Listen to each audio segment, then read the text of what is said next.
Vamos ler juntos Êxodo, capítulo 14, para a nossa reflexão de hoje.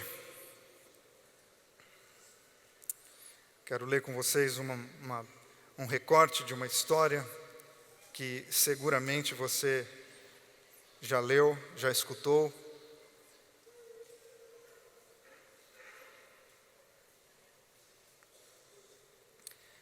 O texto que vamos ler é uma história que foi logo depois que Deus liberta o povo de Israel do Egito, logo depois das 10 pragas do Egito. Aconteceu essa cena que nós vamos ler aqui. Eu espero que essa história fale ao teu coração, que trabalhe a tua fé, trabalhe a tua esperança hoje de manhã. Diz assim, Êxodo 14, a partir do versículo 10. Foi então que os israelitas avistaram o exército do faraó, os egípcios indo atrás deles.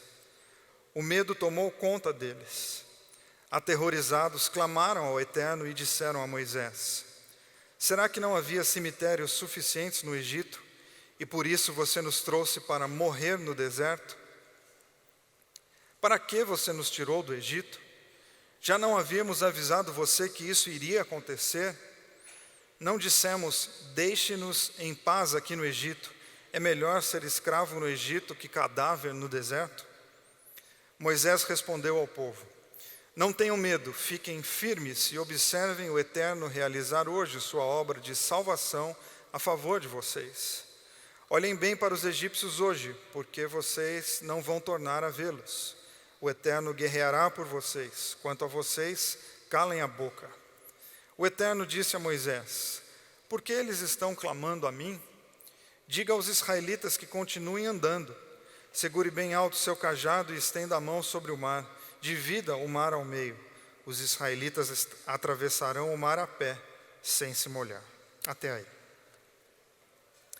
É do ser humano, é nosso, de todos nós aqui, o desejo de ter uma vida cada vez mais tranquila, organizada, uma vida com menos sustos possíveis, e colocar a vida dentro daquilo que nós chamamos de controle, apesar desse controle não existir. Esse desejo nosso de ter a vida toda controlada é um fato que nos visita, a gente corre atrás disso, mas isso nunca vai acontecer, porque nós vivemos num mundo contingencial que você não tem como controlar nem o que acontece com você, tampouco aquilo que acontece ao seu redor. Mas nessa sede de ter a vida cada vez mais tranquila, nós buscamos em diversas áreas, em diversos saberes, em diversos caminhos, ferramentas, ideias, princípios e conceitos para deixar a vida mais tranquila. E a fé, ela é um desses elementos. Nós temos inclusive uma percepção popular de que fé é exatamente a gente conseguir, de uma forma mágica, através de uma magia, que a fé seja um elemento catalisador que vai trazer tudo aquilo que eu preciso de bom para que a minha vida fique de fato em paz. Então basta o poder do pensamento, basta uma oração bem feita com as palavras corretas, entre outros atalhos tão comuns nos mundos emocionais e religiosos. São caminhos que, por vezes, indicam que você não vai ter que fazer, basta você sentir, basta você pensar. E me parece que a vida é um pouco mais complexa, um pouco mais complicada de ser tratada, de ser elaborada, do que simplesmente ficarmos lidando com frases, com pensamentos, ou achando que uma oração X feita na posição Y vai resolver as questões da minha vida, e aí então eu vou viver essa vida um pouco mais tranquila. Impressionante como nós procuramos atalhos na vida. Impressionante como vira e mexe a gente fica procurando dar um jeitinho para não ter que enfrentar determinadas estradas. A gente sempre está procurando se não tem uma portinha para a gente pular uma parte da estrada. E eu fico pensando que se o tempo investido procurando atalhos fosse usado para caminhar na estrada, talvez a gente chegaria antes em tudo. mas a gente insiste em ficar procurando atalhos e atalhos e atalhos, e o tempo vai passando, e os atalhos roubam mais o nosso tempo, e alguns atalhos roubam mais ainda as nossas forças, e alguns atalhos deixam o nosso caminho mais longo ainda. Então a gente quer seguir com fé, mas dependendo da fé, esse seguir se torna mais pesado, mais difícil, e o caminho ainda mais longo. E por isso li com vocês essa cena do povo de Israel saindo do Egito. Porque tem tantos ensinamentos aqui, tanto do comportamento humano, como do comportamento de Deus, e como ensinos, como que a gente pode ter uma fé que de fato faça a gente seguir. Uma fé que de fato nos leve adiante, para viver as coisas que estão lá na frente, e não para ficar preso nas coisas lá de trás. Qual é a cena, só para contextualizar você que talvez não tenha muita familiaridade com a Bíblia? O povo de Israel está preso no Egito, estão presos já há 400 anos, é tempo suficiente inclusive para perder a noção do que é ser livre, do que é ser preso, porque é geração após geração, geração que nasce já dentro de uma lógica de aprisionamento, de domínio egípcio, mas é um povo que também cresce dentro de uma lógica de clamar por libertação. Então eles sabem que estão presos exatamente porque estão, geração após geração, pedindo libertação e inclusive reclamando muito da vida. Anseiam por uma vida livre, onde as coisas estejam mais resolvidas, mais calmas, mais tranquilas e sem tantos sustos. Desejam uma nova vida e até aí tudo bem. Eu também desejo viver coisas novas na minha vida e sei que você também deseja viver coisas novas na tua vida e não há problema nenhum nisso. Tanto não há problema que Deus inicia o processo de uma nova vida. A questão não está em desejar, a questão está no que estou desejando e o que estou disposto a fazer para viver os meus desejos. Então Deus inicia o processo de libertação. Então até aqui tudo bem. Eles querem se livrar de algo que oprime, eles querem viver uma vida nova e Deus vai lá e autentica e diz, está certo, vocês vão viver então algo novo. E Deus inicia um processo. E veja bem que Deus inicia processos. E você já precisa guardar isso no teu coração. Fé em Deus é acreditar que Deus inicia processos. Deus, ele começa coisas na tua vida, Ele dá empurrões na tua vida, mas você tem que se sentir parte fundamental do processo, porque ninguém pode fugir do protagonismo da própria história. Então Deus faz ações, Ele começa com Moisés, Ele envia as 10 pragas do Egito e fica bem claro que Deus está do lado deles, porque Deus sempre está do lado do oprimido, nunca do lado do opressor. Deus nunca está do lado do opressor. Deus está sempre do lado do oprimido. O povo aqui, no caso, é o povo de Israel, está oprimido. O Egito é o opressor. Deus diz, então, nós vamos romper com esse ciclo de opressão para vocês viverem uma vida livre. E eles saem. Imagina a alegria da libertação. Gerações e gerações esperando algo acontecer. Imagina você que está esperando alguma coisa se desenrolar na tua vida, e você está esperando isso há 2 anos, 3 anos, 10 anos, 20 anos, e de repente esse fato chega, e agora você pode celebrar porque esse fato chegou. Quer dizer, você está esperando, e chegou, agora você pode ir, e você vai, agora você está livre, e tem o êxtase, tem alegria, tem festa, tem a música rolando alto no som, e todo mundo muito feliz, porque o dia da libertação chegou. Deus iniciou o processo, que o que eles queriam? Libertação. Ok, agora vocês estão livres, podem ir. Agora tem uma caminhada, porque Deus inicia processos. Deus iniciou esse processo e agora vocês continuam. Agora vocês têm a vida toda pela frente. Senhor, vai dar tudo certo? Não, porque tudo é muita coisa. Vai dar bastante coisa errada, mas continuem. E diante do primeiro desafio, então começa essa frase interessante que nós lemos. Será que não havia cemitério suficiente no Egito? Veja bem, Deus iniciou o processo e libertou. Quando eles ficam diante do desafio, qual é o desafio? Eles olham para trás e veem que o exército egípcio está vindo atrás deles para resgatá-los de novo, porque viram que perderam mão de obra barata. Eles olham para trás e veem o que? A opressão voltando. Aí eles, em vez de continuarem, o que eles fazem? Eles param e começam a reclamar. Ah, está vendo? Na verdade, Deus está do lado do Egito. Porque não tinha lugar suficiente para a gente ser enterrado. Ah, estava bom demais para ser verdade.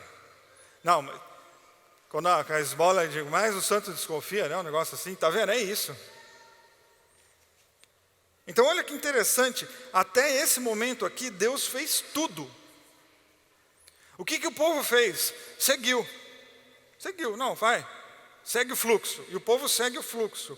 Até que eles ficam diante do primeiro desafio, porque não existe realização de sonhos sem enfrentamento de desafios, não existe. Você quer realizar um sonho? Quero, muito. Qual é? Responda qual é o seu sonho. Então, quantos desafios você está disposto a enfrentar para realizar o seu sonho? Porque não existe realização de um sonho sem o enfrentamento de muitos desafios. E Deus faz tudo, Deus limpa o terreno, coloca eles na estrada e fala, agora vai. Quando eles olham para trás e vem a primeira dificuldade, começa a reclamação. Eles olham para trás, vem aquele Egito voltando. E esse momento requer o quê? Uma ação, uma postura, uma atitude de fé. Mas ao invés de uma atitude de fé, existe um coração totalmente descontente, cheio de lamúrias e reclamações, porque é um coração que não aprendeu a seguir com fé. É um coração que simplesmente aprendeu e se acostumou a ter os benefícios materiais e plausíveis daquilo que Deus pode fazer. Enquanto Deus estava agindo visivelmente, eles celebravam muito. Mas eles celebravam a Deus? Me parece que não, eles estavam celebrando as coisas que Deus fez. Eles estavam celebrando resultados. E celebrar resultado não tem a ver com vida de fé, tem a ver com vida de comércio. Celebrar resultado tem muito mais a ver com a tua vida financeira do que com a tua vida de fé. Ah, mas Deus parou de fazer coisas por eles? Não, o problema é pior ainda. Deus não parou de fazer coisas. Deus começou a fazer de outro jeito. E aqui revela um outro coração, que ou Deus faz do meu jeitinho, ou eu vou ficar de mimimi. Quer dizer, não basta só Ele fazer. Ele vai ter que fazer do meu jeito. E a gente nunca para pensar o seguinte, geralmente a nossa vida está complicada exatamente porque a gente fez as coisas do nosso jeito. E aí Deus inaugura um novo processo, que é o quê? Tá, agora eu vou fazer do meu jeito. Ah, não, então nós não vamos. Não, se você não vai, então você vai ficar aí do teu jeito. Não, do meu jeito está muito ruim. Então decida-se. Decida o que você quer.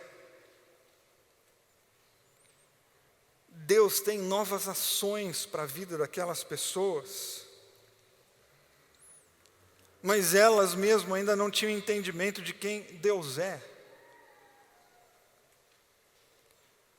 Deus iniciou um processo maravilhoso de libertação, mas diante do primeiro desafio eles já cruzam os braços e começam, tá vendo, tudo eu, tudo a gente, nossa vida, e a gente fica numa vitimização horrorosa.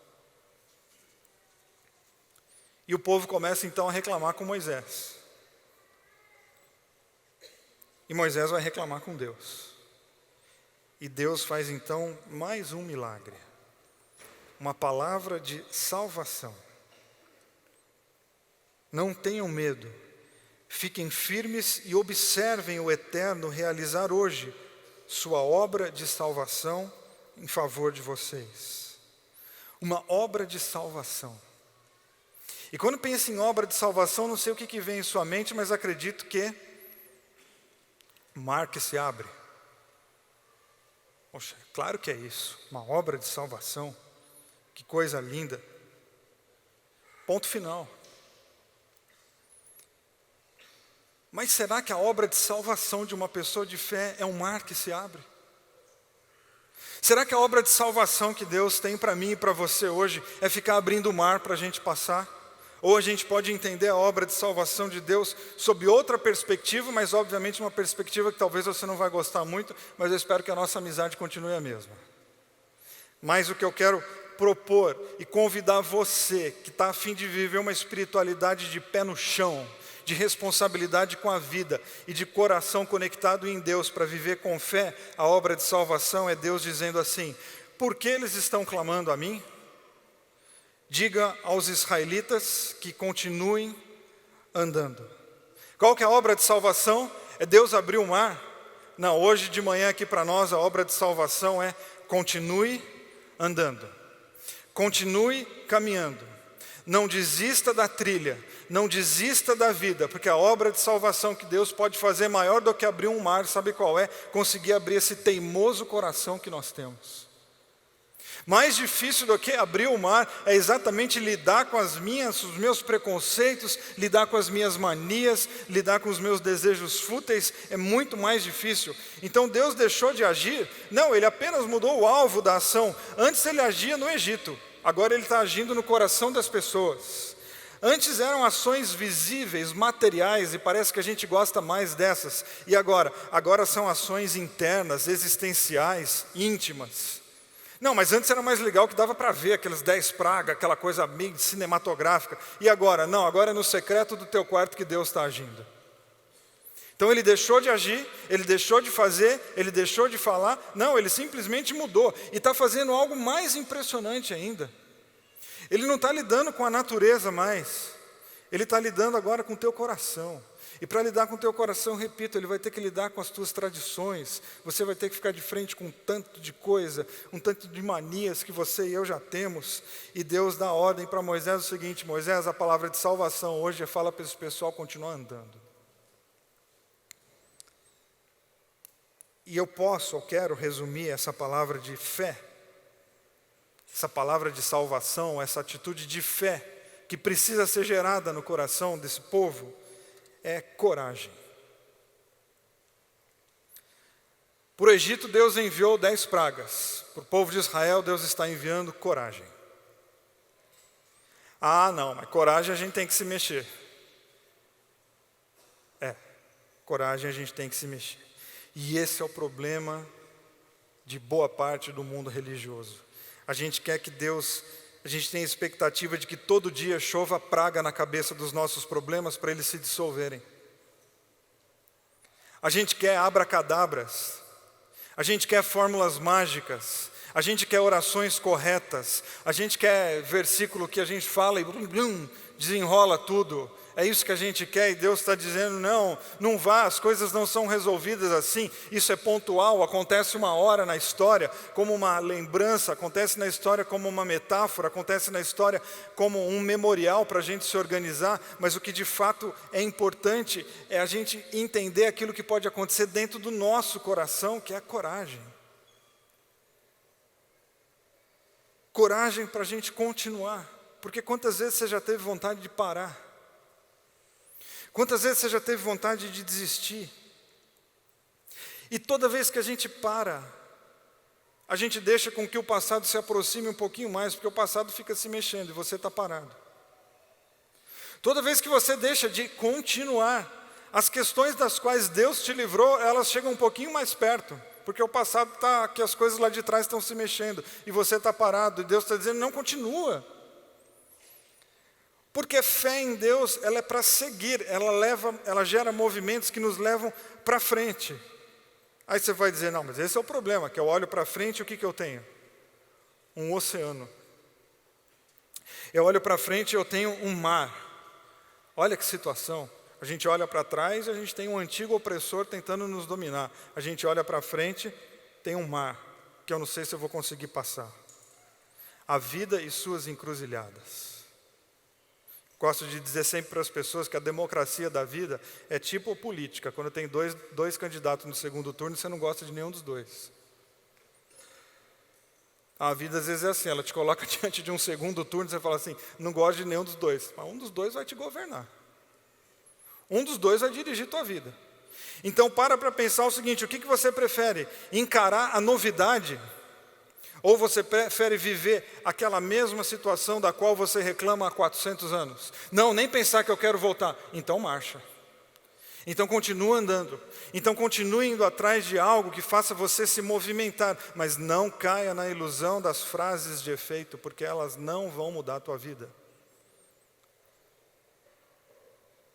Ah, mas eu tenho tanto medo, Vili. Eu também. Mas vocês não têm ideia de como eu tenho medo. Se vocês soubessem como eu tenho medo de subir aqui para pregar todo domingo, vocês não iam acreditar.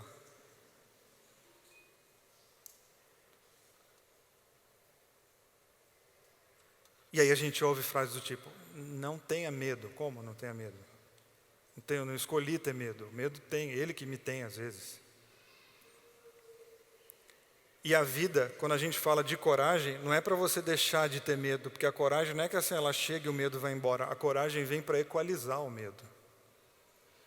E quando Deus está dizendo continue andando, Ele não está dizendo para o povo, deixem de ter medo. Como que eles não vão ter medo? Eles estão no deserto, indo para um lugar que eles não conhecem, numa estrada que eles não têm. Claro que nós vamos ter medo, fique tranquilo. Ó, eu te convido a caminhar comigo com medo, eu tenho medo. Inclusive o medo, às vezes, ele é super importante, sabe por quê? Com medo a gente evita de fazer tanta bobagem na vida. Medo significa que a gente tem noção do drama da existência humana, a gente precisa de medo. Mas a gente também precisa da coragem, porque o medo paralisa e a coragem faz com que a gente lide com o medo de modo que a gente continue caminhando. Gosto de uma frase do Martin Luther King que ele diz assim, a coragem encara o medo e, portanto, dele se assenhora. A covardia reprime o medo e, portanto, dele se torna escrava. Pessoas corajosas não perdem o brilho pela vida, mesmo que a situação que vivam seja sem brilho. A covardia esmaga o desejo de viver. Devemos constantemente erguer diques de coragem para deter as inundações do medo. Então vamos colocar no chão essa ideia de que não, eu não posso mais ter medo. Você vai ter medo. A questão é que você não pode mais se permitir, se travar diante dele e ficar olhando para trás e dizendo, e agora o que eu faço? Porque fé é o quê? Continue caminhando. Mas diante de mim tem um oceano, continue caminhando, porque existem alguns recursos internos que eles aparecem dentro de nós apenas quando a gente está no meio do furacão. Você tem algumas ideias e algumas forças dentro de você que elas não vão aparecer quando você está deitado numa rede descansando. Aí você pensa em algum problema muito sério, você está lá naquela rede deitado e fala, nossa, se isso acontecer comigo, eu não sei o que eu vou fazer. Claro, você está na rede. Você está de férias na praia. Quando você está de férias na praia, você não vai ficar de frente com recursos e força, coragem, não, porque você está desarmado, relaxando. Quando é que eu vou descobrir alguns recursos que eu tenho aqui dentro? Quando eu enfrentar as lutas que estão diante de mim. É nessa hora que muitas coisas aparecem. Porque alguém já disse, e concordo, a necessidade gera habilidade? Sim, gera.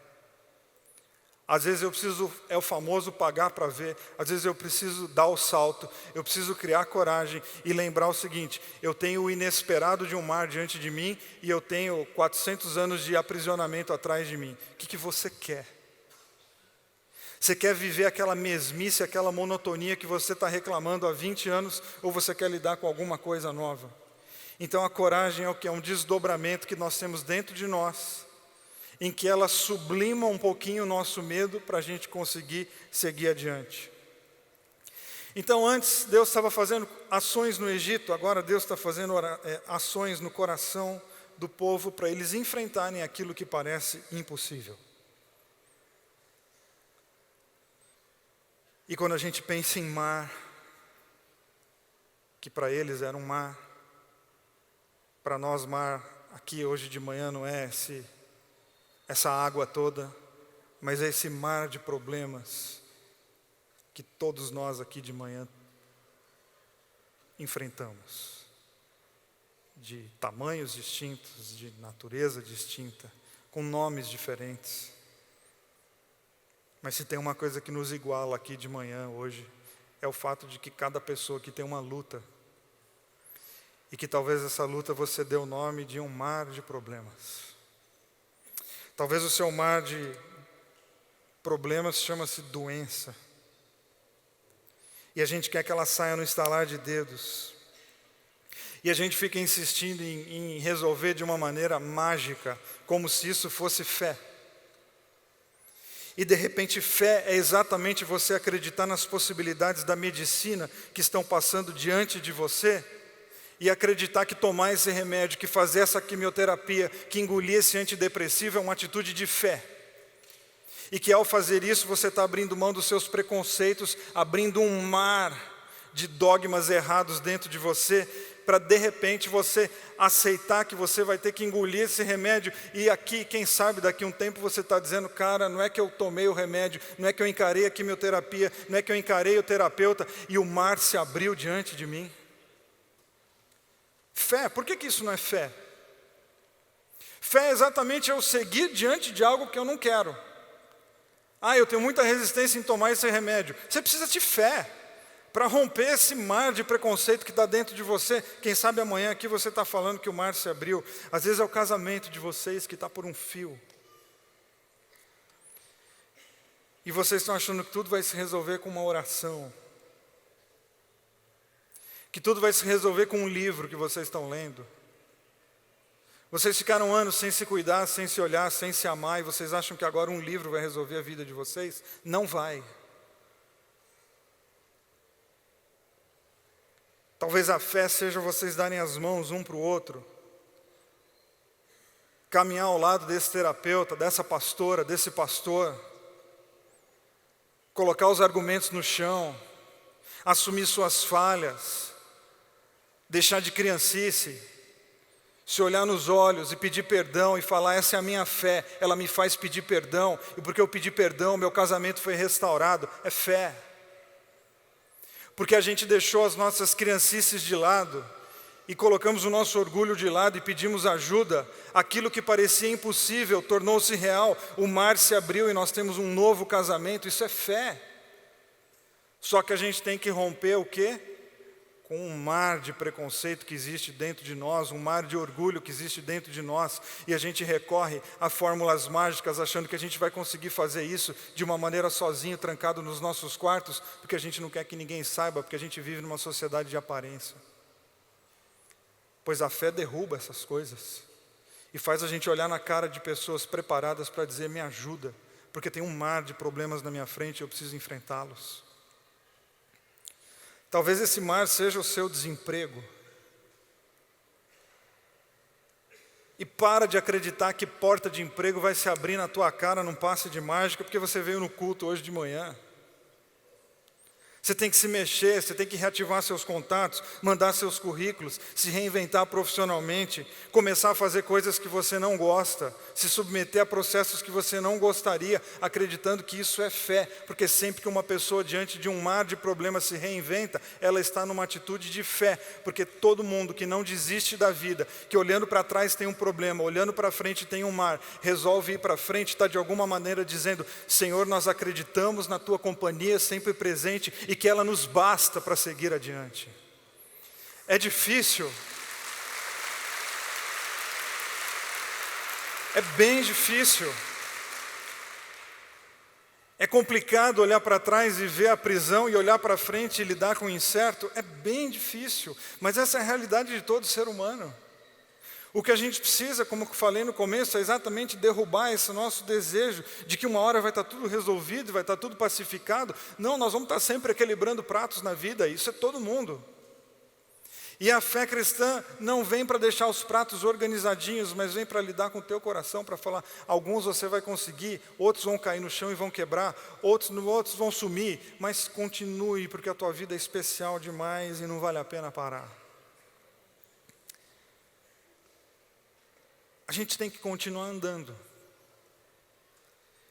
Porque amanhã a gente pode poder contar o seguinte, nós paramos e ficamos presos nas questões do passado. Ou a gente pode continuar andando, apostando, porque a fé é uma aposta, de que pedindo ajuda, de que colocando os meus preconceitos no chão, de que parando de reclamar e me mexer, eu posso de fato abrir uma série de possibilidades dentro de mim. E uma hora eu chego num lugar de paz. E esse lugar de paz é exatamente um coração muito mais tranquilo diante de Deus, sabendo que em tudo, em todas as coisas, em todas as circunstâncias, Deus não fará tudo por mim, mas jamais permitirá que eu faça sozinho. Em todas as suas lutas, Deus é a sua companhia, sempre presente, porque Ele é Emmanuel, Deus conosco. Fique em pé, eu quero orar com você.